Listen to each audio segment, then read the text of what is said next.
చూడండి, ఇప్పుడైతే ఉప్మా చేస్తున్నామా, సన్నరవ్వ ఉప్మా చేసుకుంటున్నాం నేను అంకుల్. ఇక వీళ్ళందరూ రైస్ తినేసి పోతా అంటారు.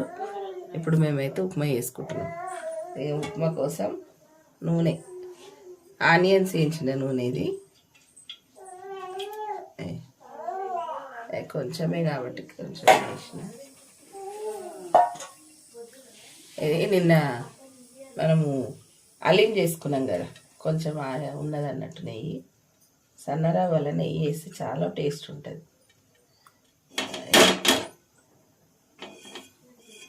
వేసేసి ఇప్పుడు మనము జీలకర్ర ఆవాలు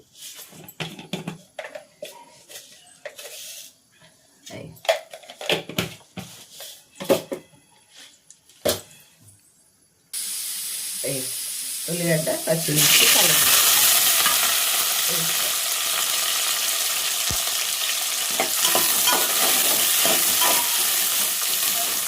ఇది వస్తుంది. పప్పు పక్కన పెట్టిన ఎర్రపప్పు, ఎర్రపప్పు టమాటా చాలా టేస్ట్ ఉంటుంది. ఎర్రపప్పు టమాటా కూడా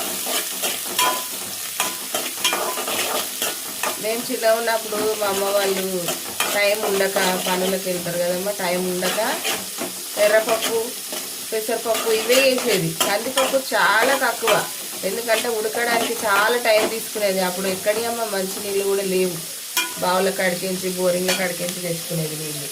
అందుకని కందిపప్పు చాలా తక్కువ తినేది. ఇక ఇప్పుడు ఎర్రపప్పు, శనగపప్పు, మినపప్పు వేసేసి కొంచెం సాల్ట్ వేద్దాం.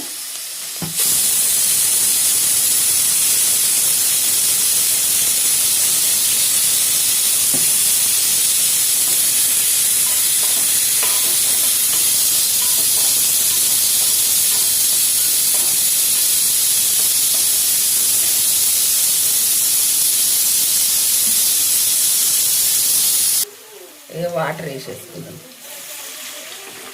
ఒక చెంబు వాటర్ వేసిన, పావు కిలోకి కొంచెం తక్కువ వేసుకుందాం రవ్వ. బాగుంటుంది. ఇప్పుడైతే పెద్ద మంట పెట్టేస్తున్నా. కొంచెం కొత్తిమీర వేద్దాం, కొంచెం కొత్తిమీర వేసేద్దాం. మా పాప చిన్నది కదమ్మా, ఆమెతోటి మాట్లాడాలి అందరు కూర్చొని. ఆమెతో మాట్లాడితే సంతోషంగా ఆడుకుంటుంది, లేదంటే అరుస్తుంది, ఏడుస్తుంది. ఇంకా వాళ్ళకు తెలివి వస్తుంది కదా. ఇప్పుడే ఇప్పుడైతే మసలనిద్దాం. చూడండి అయింది, మసలింది. సరే అయితే ఇగో రవ్వ పోసేస్తున్నాం.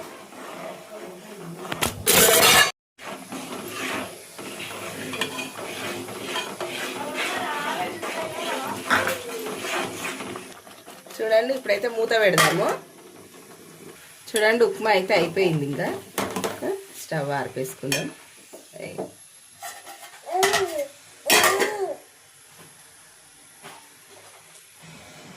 చూడండి, పప్పు అయితే ఉడికింది. మూత తీస్తున్నా. మంచిగా ఉడికిపోయింది. ఇప్పుడు మంచిగా రుబ్బి తాలింపు పెట్టుకుందాం. బాగా ఉడికింది. ఇలా మనము కారం, ఉప్పు వేయలేదు కదమ్మా. ఒక స్పూన్ కారం వేసిన,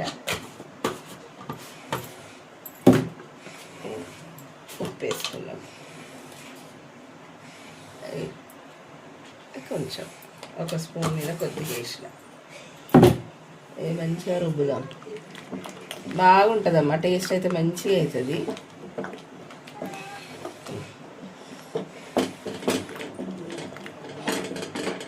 ఇప్పుడైతే పప్పు అయిపోయినట్టే. తాలింపు పెట్టేస్తాం. ఆయిల్ అయితే వేసేస్తాం.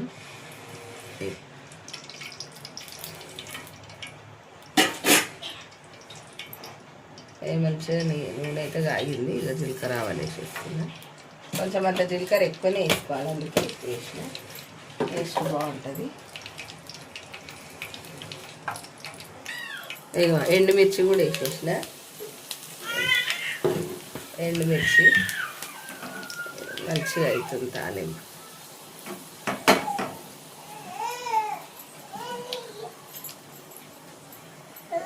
ఒక రెమ్మ కలెమాకు,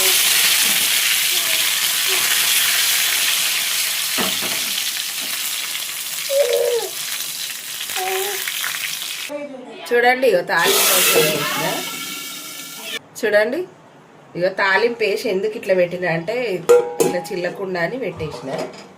ఇప్పుడైతే ఇదంతా వేసేసుకున్నా. కొంచెం వాటర్ వేసినామంటే ఇక అంతా ఇంట్లోకి వచ్చేస్తుంది. కొద్దిగా ఒక 2 స్పూన్ల వాటర్ వేసిన. జర్ర ఇది ఇట్లా కొంచెం కుత అన్నదనుకో బాగుంటుంది అమ్మ పప్పు. ఇక ఉడుకుతుంది ఆల్రెడీ. ఇంక ఇంట్లో వేయాల్సిన ఏం లేవు, అన్నీ వేసేసినాము. లైట్గా ఉడికితే చాలు, ఉడుకుతుంది కూడా. ఇప్పుడైతే అయిపోయినట్టే అమ్మ పప్పు, అయిపోయింది. స్టవ్ అంతా ఆర్పేసుకుందాం ఇంకా. సరేనమ్మా, ఇట్లనే అమ్మ దొండకాయ వేపుడు, టమాటా, ఎర్రపప్పు చాలా టేస్ట్ ఉంటాయి ఈ 2. సరేనా?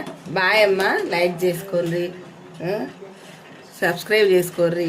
మంచిగా మంచి వంటలు మీకు ఇట్లనే చేసి పెడతా బిడ్డ. మీరు ఏదన్నా అడిగినా కానీ చేసి పెడతా. కామెంట్లో పెట్టుండ్రి. సరేనా? బాయ్.